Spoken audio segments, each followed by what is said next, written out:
यामा उल्का भयो, धमाका भयो, पटाका भयो, आगो आँधी तुफान सबै भयो है। पीताम्बरले यति बेला बक्स अफिसमा आँधी तुफान धमाका पटाका सबै मचाउन सफल भएको छ। चलचित्र पीताम्बरको एडभान्स बुकिङ तपाईहरुले हेर्नुभयो भने साँच्चै नै तपाईहरुको पनि सातो पुत्लो जान सक्छ। र पीताम्बर सँगसँगै फिल्म कर्माले पनि नेपाली चलचित्र क्षेत्रमा बक्स अफिसमा हल्लाउने सम्भावना प्रबल मात्रामा देखिएको छ। साँच्चै नै भोलिदेखि देशव्यापी रूपमा प्रदर्शनमा आउन लागेका दुईवटा नेपाली चलचित्रहरू पीताम्बर अनि कर्मा, यी दुईवटै चलचित्रले साँच्चै नै भोलिको दिनमा कतिको धमाका मचाउलान् यो सबैजनाको चासोको विषय रहेको छ। र भोलिको दिनको धमाकाका लागि आजको दिन यानि अहिलेसम्मको एडभान्स बुकिङको अवस्था कस्तो छ त नेपालकै सबैभन्दा ठुलो मल्टिप्लेक्स यानि केपेक्समा यी दुईवटा चलचित्रले बक्स अफिसमा आँधी तुफान ल्याउन सक्ने छन् कि छैनन् त यसै विषय मैले चर्चा गर्न गइरहेको छु। यदि तपाईहरु हाम्रो च्यानलमा नयाँ हुनुहुन्छ भने भिडियोलाई एउटा लाइक गरेर च्यानललाई सब्स्क्राइब गर्न नबिर्सिनु होला। कृषा चौलागाईको निर्देशनमा तयार भएको चलचित्र पीताम्बरमा 5 वटा सुपरस्टार नायक छन् जसले नेपाली चलचित्र क्षेत्र हल्ला हुन सफल भएका छन्। यहाँ एउटै सुपरस्टार नायकले नेपाली चलचित्र क्षेत्र यानि बक्स अफिस उथुलपुथुल मचाउन सक्छन् भने 5 वटा सुपरस्टार नायक एउटा फिल्ममा भएपछि अब त्यसले कतिको आँधी तुफान लिएर आउन सक्ला त हामीले त्यो धमाकाको बारेमा कल्पना पनि गर्न नसक्ने अनुमान लगाएको छ। साँच्चै नै भन्नुपर्दा चलचित्र पीताम्बरले यति बेला बक्स अफिस हल्लाएर नेपाली चलचित्र क्षेत्रमा इतिहास रच्न सक्ने अनुमान पनि लगाएको छ। नेपालभरिकै मल्टिप्लेक्सहरुमा यसले बब्बाल सो पाएको छ भन्दा फरक नपर्ला है। तर पनि यो चलचित्रको जुन किसिमको हाइप छ नि त्यो हाइपलाई हेर्ने हो भने यो चलचित्रले पाएको सो त पक्कै पनि अलिकति कमजोर नै हो।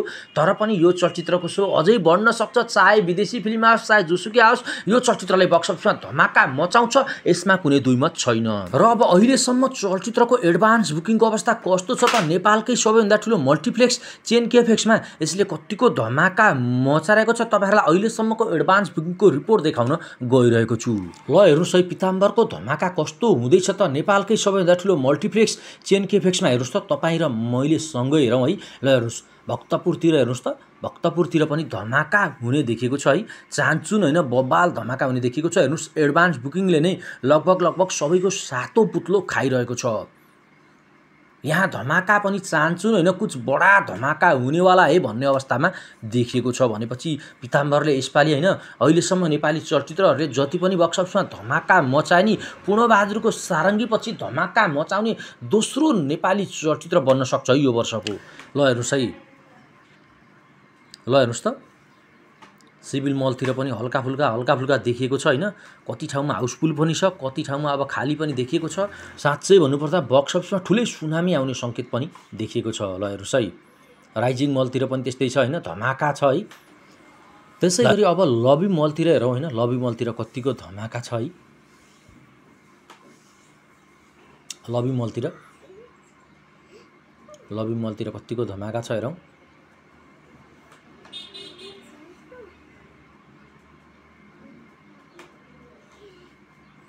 विराटनगरतिर हेरौँ, विराटनगरतिर कस्तो छ।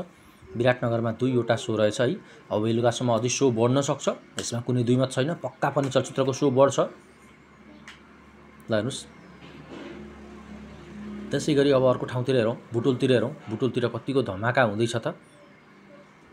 बुटोलमा पनि बब्बाले छ है। बुटोलमा एडभान्स बुकिङ धमाकेदार नै देखिएको छ है। त्यसैगरी नेपालगञ्जमा हेरौँ, नेपालगञ्जमा के छ अवस्था। नेपालगञ्जमा कतिको धमाका हुँदैछ ल हेर्नुस्। त्यसैगरी नारायणघाटमा हेरौँ, नारायणघाटमा चाहिँ पीताम्बरको धमाका कस्तो छ है। नारायणघाट पनि बब्बाल नै छ भन्ने सुनेको थिएँ, नभन्दै देखेँ पनि भन्ने अवस्था छैन है। ठिकठाकको छ, एकदमै बबाल छैन हैन, हल्का फुल्का देखिएकै हो। तर पनि बब्बाल भन्न सक्ने अवस्था अझै छैन, अझै होला। अब सिङ्गो दिन बाँकी छैन। बिर्तामोडतिर हेरौँ, बिर्तामोडतिर पनि बब्बाल होला है। 3 वटा सो रहेछ। ल हेर्नुस् बिर्तामोडतिर यस्तो छ पीताम्बरको धमाका है। ल हेर्नुस् यस्तो छ अवस्था है। त्यसैगरी अब अर्को ठाउँतिर हेरौँ दमौलीतिर हेरौँ। दमौलीतिर के छ त अवस्था चलचित्र पीताम्बरको 2 वटा सो रहेछ है। 2 वटा सोमा अब खासै त्यस्तो उल्का धमाका छैन है। वीरगञ्जतिर हेरौँ, वीरगञ्जतिर कतिको धमाका हुँदैछ। वीरगञ्जमा पनि धमाका छ कि जस्तो देखिएको छ है। तर अहिलेसम्म खासै बुकिङ त छैन। पोखरातिर हेरौँ, पोखरामा चाहिँ धमाका छ कि छैन पोखरामा। ल हेर्नुस् पोखरातिर पनि त्यस्तो जबरजस्त बुकिङ छैन। अब बिस्तारै राम्रो होला भन्नु पर्यो है। ल ल हेर्नुहोस् यस्तो छ अवस्था जो समग्रमा चलचित्रले होइन अझै समय बाँकी छ जस बब्बाल धमाका मचाउने सङ्केत चाहिँ देखियो। अब यो सङ्केतले कस्तो सङ्केत दिँदैछ त साँच्चै नि चलचित्र पिताम्बरले बक्स अफिसमा धमाका बबाल आँधी तुफान पटाका सबै मचाएर होइन एकलौटी रूपमा राज गर्न सक्छ कि सक्दैन अब त्यो चाहिँ भोलिको दिनले बताउला अथवा पर्सि शनिबारको दिनले बताउला। त्यसै गरी अब चर्चा गरौँ चलचित्र कर्माको एडभान्स बुकिङको बारेमा। सौरभ चौधरी नाम नै काफी छ नेपाली चलचित्र क्षेत्र हल्लाउनका लागि। उनले निर्देशन गरेको फिल्म कर्मा भोलिदेखि देशव्यापी रूपमा प्रदर्शनमा आउँदैछ जसमा चाहिँ विपिन कार्कीले धमाका एक्सन गरेर नेपाली चलचित्र क्षेत्रमा आँधी तुफान लिएर आउने सङ्केत देखिएको छ। नेपालकै सबैभन्दा ठुलो मल्टिप्लेक्स चेन केफेक्समा चलचित्र कर्माको एडभान्स बुकिङको अवस्था कस्तो छ, भोलि रिलिजको पहिलो दिनमा कतिको धमाका मचाउन सक्ला, बक्स अफिस हल्लाउन सक्ला कि नसक्ला, पिताम्बरसँग टक्कर दिएर बक्स अफिसमा आँधी तुफान लिएर आउन सक्ला कि नसक्ला त। एकतर्फ 5 वटा सुपरस्टार नायक छन् भने अर्कोतर्फ विपिन कार्की एक्लै छन्। अब के होला त 5vs1 यो भिडियोमा कसले बाजी मार्ला यही जानकारी दिनका लागि भिडियो देखाउन गइरहेको छु। भिडियो तपाईँ र म मिलेर सँगै हेरौँ है त। ल हेर्नुहोस् है कर्माको धमाका कस्तो हुँदैछ त नि। भक्तपुरतिर पनि हेर्नुहोस् त 3 वटा सो रहेछ। बुकिङ भने अब खासै देखेको छैन है अहिलेसम्म, तर कर्माको तुलनामा हलमा सो पनि बढी पाएको छ पिताम्बरले र बुकिङ पनि अलिकति राम्रो हो कि भन्ने देखेको छ है। अब वर्ड अफ माउथ कसको बवाल आउँछ मेन चाहिँ त्यो इम्पोर्टेन्ट कुरा हो कि। अब अलिकति एडभान्स बुकिङ हुँदैमा पिताम्बरले नै बाजी मार्छ भन्न सक्ने अवस्था चाहिँ छैन है। कर्मा पनि कम छैन, यसले पनि आगो बाल्छ। ल हेर्नुहोस् यहाँ धमाका देखियो। ल हेर्नुहोस् दरबार सिनेम्याक्समा कस्तो छ हेरौँ। दरबार सिनेम्याक्समा चाहिँ छैन, खासै बुकिङ देखेको छैन है कर्माको। ल हेर्नुहोस् है लभी मलतिर बबाल नै देखियो होइन, एउटा सो चाहिँ बबाल देखियो, अरू चाहिँ खासै देखेको छैन। अब आज दिनभरि नै छ होइन, अझै बबाल गर्न सक्छ फिल्मले। त्यसै गरी विराटनगरतिर हेरौँ। विराटनगरतिर के छ, विराटनगरतिर कतिको धमाका मचाएको छ। ल हेर्नुहोस् यस्तो छ अवस्था, एकदम धमाका छैन है। त्यसै गरी बुटोलतिर हेरौँ। बुटोलतिर कस्तो छ, बुटोलतिर कतिको धमाका मचाउन सक्ने अवस्था छ त फिल्मको होइन। ल हेरौँ।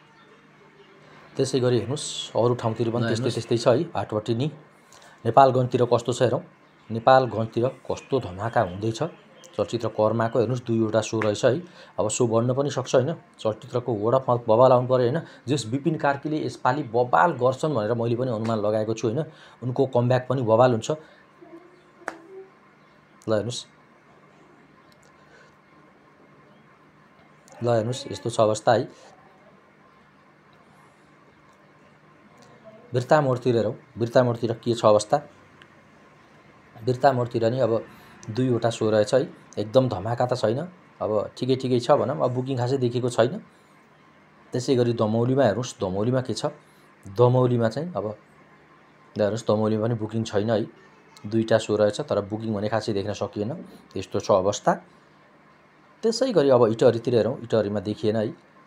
अब वीरगञ्जतिर हेरौँ। वीरगञ्जतिर के छ, वीरगञ्जमा धमाका छ कि छैन। वीरगञ्जमा 2 वटा सो देखियो है। अब बुकिङ पनि एकजनाको मात्रै देखियो। यो बिहानै लिएको स्क्रिनसट हो, अहिलेसम्म बढेको पनि हुनसक्छ है। त्यसै गरी पोखरामा हेर्नुहोस्। पोखरामा पनि त्यस्तै छ, 2 वटा सो रहेछ। अब समग्रमा ठिकठाकै कलेक्सन गर्ने देखिएको छ। अब हेरौँ चलचित्रले भोलिसम्म कतिको धमाका मचाउँछ। तपाईँहरूले विशेष गरी भोलिको दिनमा कुन चाहिँ चलचित्रलाई हलमा गएर हेर्नु छ त कमेन्ट बक्समा गएर प्रतिक्रिया दिन नबिर्सिनु होला। र भिडियो मन पर्यो भने भिडियोलाई एउटा लाइक गरेर च्यानललाई सब्स्क्राइब गर्न पनि नबिर्सिनु होला।